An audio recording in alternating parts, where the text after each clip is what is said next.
Welcome back to my channel and warm welcome to those who are new to my channel. دوستو آج کی vlog میں ہم بات کریں گے عمر جلیل کے ایک وائرل ہونے والے ویڈیو کے متعلق، جس میں کہا جا رہا ہے کہ انہوں نے گستاخی کی ہے اور اللہ کی شان میں کی ہے، لہٰذا وہ کافر مرتد ہے، اب اس کو جہنم واصل کرنا ہمارا قومی فریضہ ہے۔ ہم میں سے جو یہ سب سے پہلے کام کرے گا وہ پکا جنتی ہے۔ یہ صورتحال ہے، انٹرنیٹ پر یہ ویڈیو وائرل ہو رہی ہے، فیس بک پر، واٹس ایپ پر، ٹویٹر پر، یہ ہر جگہ گروپس میں شیئر کی جا رہی ہے۔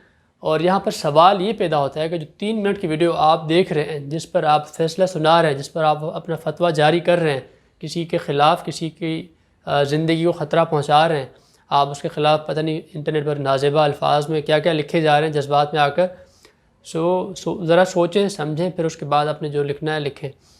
اصل میں یہ ویڈیو ہے 1 hour and 16 minutes کی، 1 گھنٹہ 16 منٹ پر یہ مشتمل ویڈیو ہے، جس میں اس نے اپنا مقالہ پڑھا، اپنی کہانی سنائی، بہت سی اور بھی باتیں تھیں جس میں خدا بخش کا بھی ذکر تھا، دھنی بخش کا بھی ذکر تھا، اور بھی ایسے کئی کردار تھے جس کے بارے میں وہ بات کر رہے تھے، کترینہ کیف کا بھی ذکر تھا۔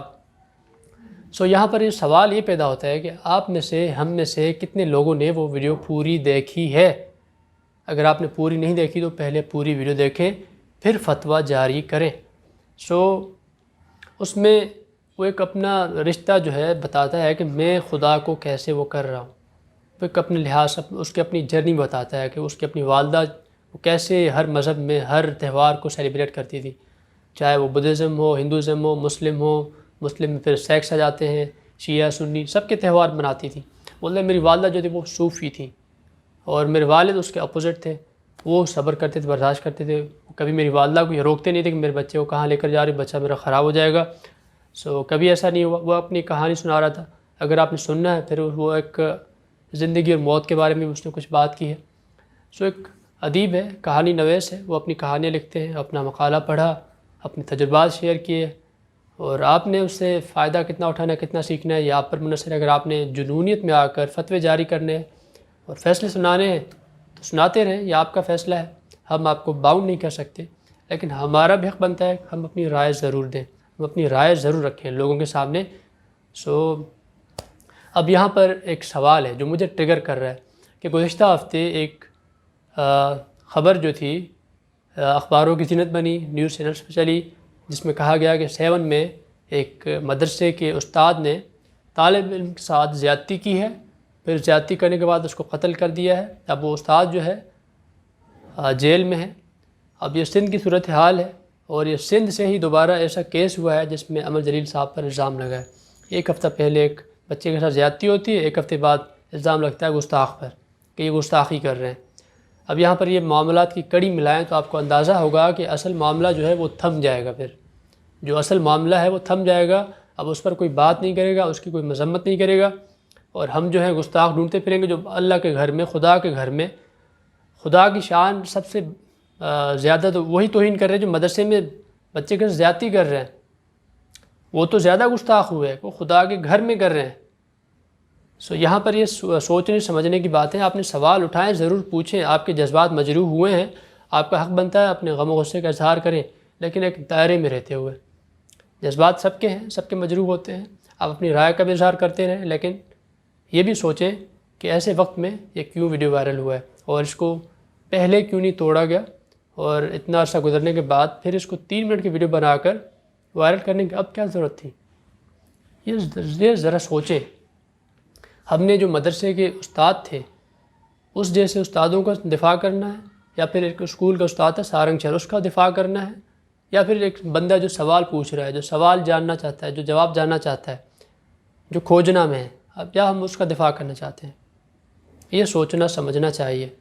یہاں پر ایک اور بات ہے کہ یہاں پر میں مثال دینا چاہوں گا کہ ایک دور میں ایک پیغمبر گزرے، حضرت موسیٰ علیہ السلام۔ اس کا ایک امتی تھا، ایک چرواہا تھا۔ یہ اب میں کوئی اپنی من گھڑت کہانی نہیں سنا رہا، یہ کوئی اپنا کوئی قصہ نہیں سنا رہا، یہ مولانا جلال الدین رومی نے اپنے مثنوی میں لکھا ہے کہ حضرت موسیٰ ایک دفعہ جا رہے تھے، پہاڑ سے کہیں گزر رہے تھے، تو پہاڑی میں اس کا ایک امتی مل گیا، چرواہا تھا، وہ بکریاں چراتا تھا۔ اب وہ چرواہا جو تھا، اب حضرت موسیٰ جب جا رہے تھے، گزر رہے تھے، انہوں نے سنا کہ یہ تو اللہ سے گفتگو کر رہا ہے، اس سے بات چیت کر رہا ہے، اور لگا ہوا ہے، اس کو کوئی پتہ نہیں ہے۔ اور وہ بندہ جو چرواہا تھا وہ کیا کہہ رہا تھا؟ اب وہ کہہ رہا تھا کہ اے اللہ تو تھک گیا ہوگا تیری میں مالش کروں، نیچے آؤ، میں تمہارے پاؤں دباؤں، میں تمہارے سر میں کنگھی کروں، میں تمہیں تیل لگاؤں، تمہارے سر کی جوئیں نکالوں، سو تمہیں نہلاؤں دھلاؤں، تمہارے کپڑے چینج کروں. سو یہ باتیں کر رہا تھا ایک چرواہا. جب حضرت موسیٰ نے سنا کہ تم نے تو بڑی گستاخی کر دی، تم تو کافر مرتد ہو، سو اس کو سنا دی. جب وہ بندہ بھاگ گیا، اس کو پتہ چلا کہ میں تو کافر ہوں، وہ مجذوب تھا. سو پھر حضرت موسیٰ کو وحی آئی، کہا گیا کہ بھائی آپ کو حق نہیں پہنچتا کہ آپ میرے بندے کو روکیں مجھ سے بات کرنے سے. سو اس کا طریقہ مختلف تھا عام لوگوں سے. عام کوئی انسان جو ہو عقل مند، جس کا عقل سالم ہو، جو صحیح سلامت ہو جس کا عقل، وہ ایسی بات نہیں کرے گا. سو یہ جو بندہ بات کر رہا ہے یہ میرا پہنچا ہوا بندہ ہے، سو اس بندے کو آپ روکو نہیں، ٹوکو نہیں، اس کو بات کرنے دو. یہ مجھ سے بات کر رہا ہے، مجھ سے ہم کلام ہو رہا ہے، آپ اس کو روک نہیں سکتے. سو حضرت موسیٰ کو کہا کہ آپ جاؤ اس بندے کو ڈھونڈو، اس کو کہو کہ میں تم سے راضی ہوں، میں تم سے مطمئن ہوں. سو یہ صورتحال ہے. اب آپ ذرا یہ سوچیں کہ کیا آپ کا خدا، میرا خدا اتنا کمزور ہے کہ آپ اور ہم اس کا دفاع کریں؟ اگر کوئی اس کی شان میں گستاخی کرتا ہے تو کیا آپ اور ہم اس کا دفاع کریں، اس کی شان میں گستاخی کرنے والے کو مار دیں؟